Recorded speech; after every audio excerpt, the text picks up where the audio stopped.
Intembeko yakho imini yonke. Gilda sasekhaya masindululeni lenkonzo ngokuthi sivumeni kulo. Iculo ngamakhulu mathathu amashumi mahlanu anesithandathu 356. Ithi ke xa ifundwa ndingakulesesha lo mbhalo endala kaYesu esesebantwini.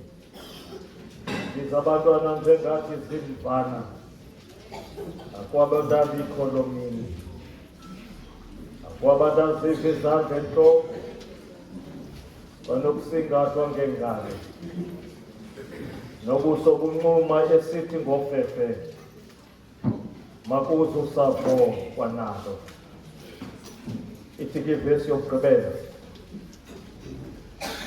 xa yakutshona simcela ubrada Kasonti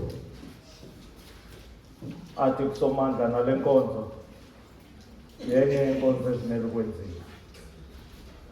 Yona ithi kuloko iintsapho ezininzi kakhulu ezingazivanga ezi ndaba zikudungutheliswa zisebumfameni nasebumnyameni bomhlaba, akwabazabazi ubanzi bekhaya nelizwi elivela enkosini ukuze zivele kumazwe ngamazwe zingene enyondeni ezulwini. 356.